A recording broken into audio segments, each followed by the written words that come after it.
Hello friends, मैं सुमित आप सबका आपके चहीते सेक्स एक सुखी जीवन का मंत्र डॉक्टर विजय दहीफले के साथ इस खास कार्यक्रम में तहे दिल से स्वागत करता हूं। दोस्तों, हमें जब भी कोई मेडिकल इमरजेंसी आती है या फिर स्वास्थ्य से जुड़ी कोई भी परेशानी सताती है, तब हम क्या करते हैं? सबसे पहले हम वो सारी चीज़ें हमारे फ्रेंड्स या फिर फैमिली के साथ शेयर करते हैं। पर दोस्तों, जब भी हमें कोई सेक्स से जुड़ी परेशानी सताती है, तब हम ऐसा नहीं कर पाते, क्योंकि इस बारे में बात करने में हमें शर्म आती है, हम झिझकते हैं। पर दोस्तों, अब शर्माने की और झिझकने की बिल्कुल ज़रूरत नहीं, क्योंकि डॉक्टर विजय दहीफले आपके सारे सेक्स रिलेटेड सवालों के बहुत ही पॉजिटिव तरीके से जवाब देंगे। दोस्तों, शो को शुरुआत करते हैं, पर शो को शुरुआत करने से पहले जानते हैं डॉक्टर विजय दहीफले इनके बारे में। डॉक्टर विजय दहीफले ये सेक्सोलॉजिस्ट, यूरोलॉजिस्ट और एंड्रोलॉजिस्ट है। डॉक्टर के क्लिनिक औरंगाबाद, हैदराबाद, दिल्ली में द्वारका, पुणे, नवी मुंबई में नेरुल, दादर, अंधेरी, कल्याण, नासिक, अहमदाबाद और दुबई में है। डॉक्टर विजय दहीफले का भारत एवं अन्य देशों में कॉन्फ्रेंसेस और सेमिनार के लिए आना जाना रहता है, जिसमें डॉक्टर सेक्स रिलेटेड सलाह मशवरा करते रहते हैं। चलिए दोस्तों, आपको डॉक्टर साहब के क्लिनिक्स के बारे में पता चल ही गया है। शो को शुरुआत करते हैं, पर शो को शुरुआत करने से पहले आपको एक खुशखबरी देना चाहता हूं। डॉक्टर साहब का रिसेंटली साउथ मुंबई मतलब दक्षिण मुंबई में कुलाबा में नया सेंटर शुरू है, तो डेफिनेटली आप कुलाबा सेंटर जाके सर की अपॉइंटमेंट लेके बहुत ही पॉजिटिव तरीके से सर का कंसल्टेशन जरूर पा सकते हो। फिलहाल शो को शुरुआत करते हैं। सर हमारे साथ है। Sir, welcome to the show. नमस्ते सर, हम बात कर रहे हैं सेक्सुअल डिसफंक्शन क्यों होता है। ये अत्यंत महत्वपूर्ण टॉपिक आपने सिलेक्ट किया, क्योंकि सर पब्लिक डिमांड की वजह से आप ये अलग अलग टॉपिक हमेशा लेते रहते हो और जिस पे हमें आप गाइडेंस भी प्रोवाइड करते हो। आपको सर बहुत सारे व्हाट्सएप के ऊपर सवाल आ रहे थे, इवन ईमेल के ऊपर भी ये सारे सवाल आपसे पूछे जा रहे थे।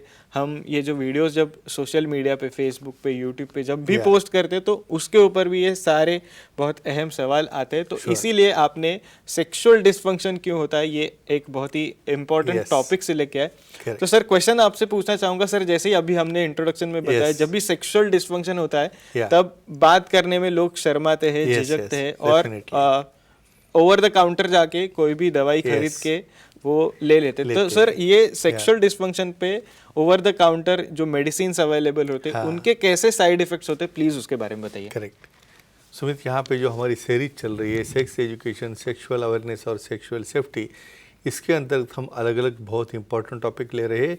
ये सेक्सुअल डिसफंक्शन या कमजोरी बहुत इंपॉर्टेंट टॉपिक है। इसके पहले एक डिस्क्लेमर देता हूँ। Time, place, person, condition, culture, safety और कंसेंटिंग अपना ओन और नॉन पार्टनर उसी के साथ ही हमें ये आजमाना है।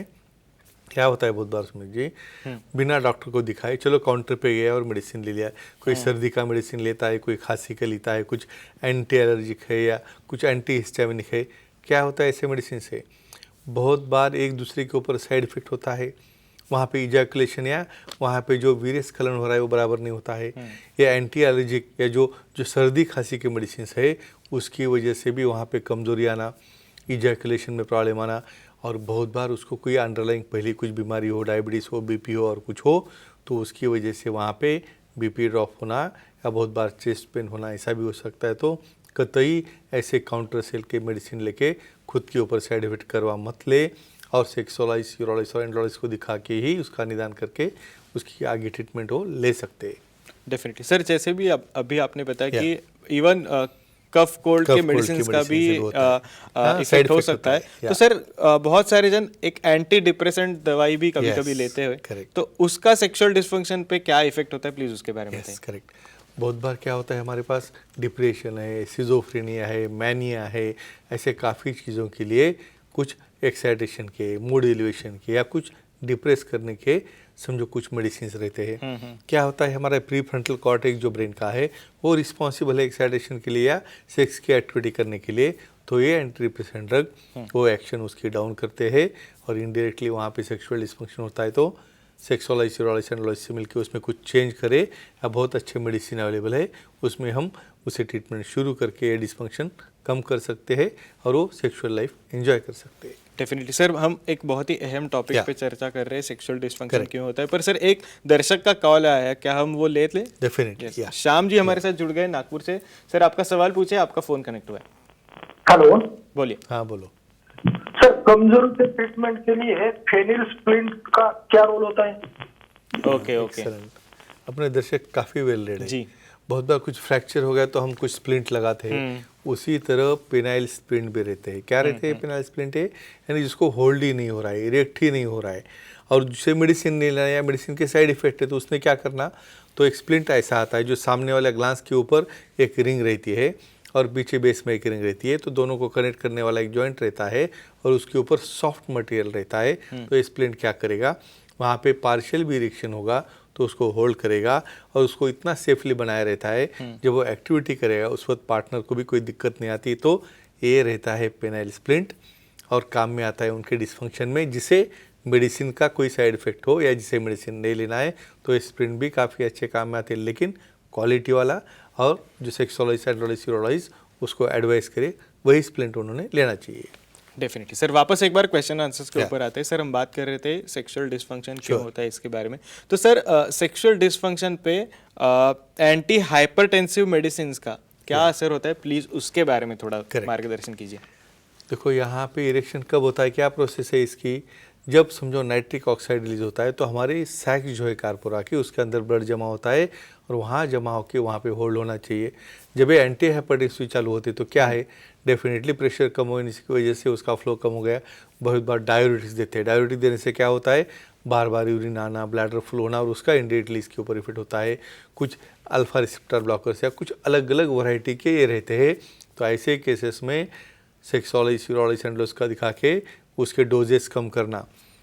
इवन हाइपरटेंशन में भी सेक्सुअल डिस्फंक्शन में बहुत अच्छे मेडिसिन है, कुछ क्रीम है, ऑयल है या सेंट्रल एक्टिंग मेडिसिन भी है। तो एक ही कहूँगा, ये बीपी नॉर्मली डाइट, योगा, प्राणायाम और वेट कंट्रोल से भी कैसे कम करे, जिसकी वजह से आपकी डोजेस कम हो जाए और आपका सेक्सुअल डिस्फंक्शन भी कम हो जाए, और जो विशेषज्ञ से मिलने के बाद अच्छे मेडिसिन उसे हम दे सकते हैं, उन्हें कोई चिंता करने की जरूरत नहीं। डेफिनेटली सर, ऐसे ही एक अहम सवाल है, सेक्सुअल डिजायर पे हार्मोन्स ट्रीटमेंट अगर चल रही हो तो उसका कैसे असर होता है, प्लीज उसके बारे में बताइए। कुछ ऐसे हार्मोन्स है लिप्रोलाइड जैसे कि जो खुद होके वो डिजायर कम कर देते हैं, लिबिडो कम कर देते हैं। तो ऐसे भी हार्मोन्स, ऐसी कोई हार्मोनल ट्रीटमेंट समझो चल रही है, कुछ एंडोक्राइन पैथोलॉजी हो या कुछ प्रॉब्लम हो, तो ऐसे केसेस में ऐसे जो हार्मोन्स है जो लिबिडो कम कर रहे हैं, विशेषज्ञों को दिखा के इसके डोसेस कम करना है या हमें उसे बदलना है, और जो हमारे एंड्रोजन्स है, जो टेस्टोस्टेरोन हार्मोन्स है, उसे देके ये डिस्फंक्शन हम अच्छा कर सकते हैं। डेफिनेटली सर, एक और दर्शक का कॉल हमारे पास आया है, वैशाली जी है हमारे साथ, नांदेड़ से जुड़ी हुई है। मैडम आपका सवाल पूछे, आपका फोन कनेक्ट हुआ है। नमस्ते सर। नमस्ते जी, बोलो। सर, सेक्स करते वक्त दर्द होता है और योनि की साइज छोटी लगती है, तो क्या करें? एक्सीलेंट। फीमेल सेक्सुअल डिस्फंक्शन क्या होता है? देखो, फीमेल सेक्सुअल डिस्फंक्शन में डिजायर न होना, वहाँ पे लुब्रिकेशन अच्छा न होना, ऐसा सेक्स करते वक्त पेन होना, या बहुत बार साइज छोटी रहने की वजह से वहाँ पे अकोमोडेशन अच्छा नहीं होता है और एक्टिविटी में उन्हें प्लेजर नहीं मिलता है। तो क्या करना चाहिए इसके लिए? हार्मोनल ट्रीटमेंट है, लोकल लुब्रिकेंट का यूज़ है, और बहुत बार वजाइना कॉन्स्ट्रिक्ट हो जाती है या वहाँ के मसल रिलैक्स नहीं होते तो अलग अलग डायलेटर मिलते हैं। इवन कुछ सेक्स टॉयज लीगली अलाउड हो गए तो वहाँ पे लुब्रिकेंट यूज़ करके धीरे धीरे उसे डायलेट करके उसे हम जो वहाँ पर कॉन्ट्रैक्शन वो ढीला करके उसमें बहुत अच्छी तरह से रिलीफ मिलता है, जिसकी वजह से लुब्रिकेशन भी अच्छा होगा, साइज़ भी बढ़ेगी और सेक्सुअल एक्टिविटी में उसका पेन भी नहीं होगा। तो सेक्सोलॉजिस्ट, यूरोलॉजिस्ट, एंडोलॉजिस्ट से मिलके सलाह मशवरा करके ये प्रॉब्लम अच्छी तरह से सॉल्व कर सकते हैं। डेफिनेटली सर, आगे बढ़ते हैं सर। अब आपसे जानना चाहूँगा, सेक्सुअल डिस्फंक्शन के लिए मेडिसिनल ट्रीटमेंट क्या अवेलेबल सर, उसके बारे में थोड़ा बताइए प्लीज़। अभी डायग्नोसिस हो गया है, हिस्ट्री हो गया है, सब हमें अच्छा होना है। अभी भाई कमजोरी है, शीघ्र पतन है, छोटा लिंग जो भी हो, तो कौन से मेडिसिन है, कॉम्बिनेशन लगता है, सिंगल मेडिसिन काम नहीं करता है। जो मेडिसिन लिंग की तरफ फ्लो बढ़ाते हैं, जो मेडिसिन हमारे ब्रेन की तरफ उसका कॉन्सेंट्रेशन और एक्शन बढ़ाते हैं, जो हमारा पेरिफेरल सेंसेशन डाउन करते हैं और जो टेस्टोस्टेरोन हार्मोन बढ़ाते हैं, तो ये मेडिसिन आपके विशेषज्ञ देखिए आपको एक कमजोरी से बहुत अच्छा हल दे सकते हैं। डेफिनेटली सर, एक आखिरी सवाल आपसे करना चाहूँगा। जैसे अभी आपने मेडिसिन के बारे में बताया, पर ऐसे कोई मैकेनिकल एड भी होंगे जो सेक्सुअल डिस्फंक्शन ट्रीटमेंट के लिए काम आते हैं, तो सर प्लीज़ उसके बारे में भी हमें थोड़ा बताइए। Correct, very good. जैसे अभी हमने स्प्लिंट कहा, उसी तरह वीसीडी, वैक्यूम डिवाइसेस, ये डिवाइसेस क्या करते हैं, निगेटिवली उसका जो ब्लड है उसके अंदर सक करके वहाँ पे इरेक्शन टेम्पररी देते हैं, जिसके पीछे रिंग लगाते हैं और उसके बाद आ गया पेनाइल इम्प्लांट, जिसके अंदर की हम इम्प्लांट करके वहाँ का इरेक्शन मेंटेन करते हैं। तो इस तरह के अलग अलग डिवाइसेस, लेकिन ये डिसीजन कौन लेगा? जब मेडिकल लाइन ऑफ ट्रीटमेंट काम नहीं करेगी, जब पी शॉट काम नहीं करेगा, उस वक्त ये डिवाइसेस काम में आते हैं। तो friends, proper sexologist, urologist, andrologist से मिलके मशवरा करके ही खुद काउंटर पे जाके मेडिसिन ना ले, और मशवरा लेने के बाद आप ट्रीटमेंट लोगे तो आपका सेक्सुअल लाइफ बहुत अच्छी तरह से आप एंजॉय कर सकते हो। Definitely sir, thank you so much, आपने ये सारी चीज़ें हमारे साथ शेयर की। पर सर समय की थोड़ी सी पाबंदी है, इसलिए आज के एपिसोड में हमें यहीं पे रुकना पड़ रहा है। पर दर्शकों, आप भी डॉक्टर साहब की सलाह ले सकते हो। आपके स्क्रीन पे जो कॉन्टैक्ट डिटेल्स आप देख रहे हो, उसके जरिए आप सर की अपॉइंटमेंट ले सकते हो। और आपके लिए खुशखबरी ऐसी है कि डॉक्टर साहब का रिसेंटली साउथ मुंबई में, मतलब दक्षिण मुंबई में कुलाबा में नया सेंटर शुरू हुआ है। तो डेफिनेटली आप कुलाबा सेंटर में जाके सर की बहुत ही पॉजिटिव कंसल्टेशन ज़रूर पा सकते हो। चलिए दोस्तों, आज के शो में समय हो चला है यहीं पे रुकने का। शुक्रिया।